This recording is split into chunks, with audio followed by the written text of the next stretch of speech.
So 101 Holloway Road was where I used to live. And it was a place in the 60s known as the Black House, which was the centre of the Black Power movement in London, at least. It was run by someone called Michael X, who I imagine modelled himself on Malcolm X. But he was also involved with the Cray twins and Rackman. He worked for the Crays as one of their heavies. But he set up this Black Power movement in London and invited a lot of people over to speak. And the Black House was this place where you'd go if you wanted to know about the liberation movement. And a lot of people went there, a lot of celebrities went there, obviously, like John and Yoko are photographed there and so on. So, in fact, there's a photograph of John and Yoko on the roof of our flat. You can see what is actually our bedroom window in the background, which is very exciting.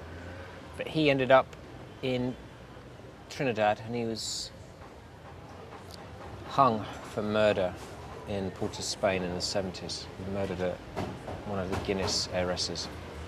So he was quite a colourful character, I think you could say. But he, so that house has that history. Joe Meek lived in 379. Actually, no, it's the other side of the road, so it's an even number. He lived on Holloway Road, and his studio was there. And it's above a shop called Holloway Cycles now, and there's a plaque for him there. And that's where he made all the records, or most of them, and also where he killed his landlady and then killed himself in '67. So that's a point of pilgrimage for a lot of people. I was a very late developer in terms of music scenes. I got there about 10 years after everyone else. You know, when you're 16, you're meant to be getting into stuff. When I was about 26, I finally cracked London and what was meant to be going on there. And that would have been with a sort of baggy scene that I was really into. Not that I went to any gigs, just went to clubs. But that was in Beckenham in South London. And then when I started to work for Sign of the Times, that's when I became part of the sort of fashion, inverted commas, scene, in the loosest sense of the word. And also as a sort of post-acid house, geezer, what was the word? Sunday social kind of scene with the Chemical Brothers, or the Dust Brothers as they call themselves then. And that was pretty good.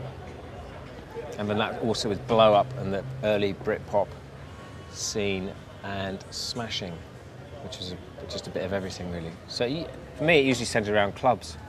I don't know, I took the club almost took that more seriously than I did the art scene. Well, Matthew Higgs ran a little publishing company called Imprint 93, and he'd make these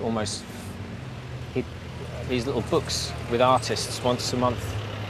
So over 2 years, we worked with like 25 artists and did little editions, and they'd be sent out to people, and they're like little fanzines really, but with one artist having each book. And Matthew met me in a pub and saw something that I'd done and really liked it, and he published it, and that was the first time I met him.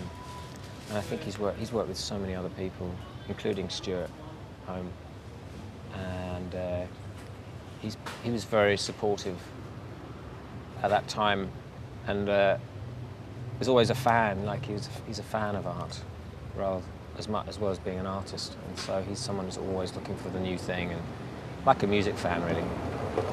He was always at Huggy Bear gigs and stuff like that, and Matthew used to go to gigs as much as he used to go to art exhibitions. I don't think he goes to gigs as much anymore. He lives in New York, but he's still out there looking for stuff. He's one of those people that has to know what's happening, whereas I've just totally lost touch with most things. I think cycling is, if I couldn't cycle in London, I don't think I could live in London.